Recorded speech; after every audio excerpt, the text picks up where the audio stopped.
મિત્રો આજે આપને જણાવતા આનંદ પણ થઈ રહ્યો છે અને ક્યાંક હૃદયમાં દુઃખ પણ છે। આનંદ એ વાતનો છે કે આજે અમારા આમ આદમી પાર્ટીના રાષ્ટ્રીય અધ્યક્ષ અરવિંદ કેજરીવાલજીને નિર્દોષ કોર્ટે જાહેર કર્યા છે। માત્ર દિલ્હીમાં સત્તા મેળવવાના કારણે જે અરવિંદ કેજરીવાલ ઉપર ખોટા આરોપો લગાડવામાં આવ્યા હતા, મનીષ સિસોદિયાજી ઉપર ખોટા આરોપ લગાડવામાં આવ્યા હતા, એ આજે કોર્ટે કહી દીધું કે આજે અરવિંદ કેજરીવાલજીને નિર્દોષ જાહેર કરીને સાબિત કરી દીધું કે આમ આદમી પાર્ટીના નેતા એ કટ્ટર ઈમાનદાર છે। આમ આદમી પાર્ટી પણ કટ્ટર ઈમાનદાર છે। મિત્રો, હું મારી વાત કરું તો મારી ઉપર પણ 2 ખોટા આજે કેસ કરવામાં આવ્યા છે અને આમ આદમી પાર્ટીના દરેક નેતાઓ ઉપર આ ભાજપના લોકો દ્વારા ખોટા કેસ કરીને માત્ર એમને બદનામ કરવા માટેનો પ્રયત્ન કરી રહ્યા છે।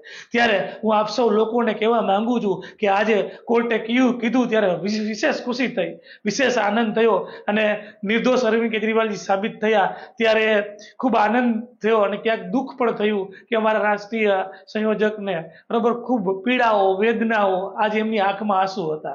એમની આંખમાંથી આંસુ જોઈને અમે ક્યાંક દુઃખની લાગણી પણ અનુભવી રહ્યા છીએ। પણ અમે લોકોને કહેવા માંગીએ છીએ કે અમારા અરવિંદ કેજરીવાલજી કટ્ટર ઈમાનદાર છે, આમ આદમી પાર્ટી કટ્ટર ઈમાનદાર છે, એ ક્યારેય ખોટું કરતી નથી। માત્ર ને માત્ર આ ભાજપના લોકો, ભાજપના નેતાઓ એને બદનામ કરવા, સત્તા મેળવવા માટે પ્રયત્ન કરી રહ્યા છે। એ પણ આજે કોર્ટે સાબિત કરી અને ચુકાદો આપ્યો છે। ફરી હું આપ સૌને કહેવા માંગુ છું, આમ આદમી પાર્ટી કટ્ટર ઈમાનદાર પાર્ટી છે। આમ આદમી પાર્ટીના દરેક નેતા કટ્ટર ઈમાનદાર છે અને અમારા રાષ્ટ્રીય સંયોજક અરવિંદ કેજરીવાલજી, અમારા મનીષ સિસોદિયા એ કટ્ટર ઈમાનદાર વ્યક્તિ છે।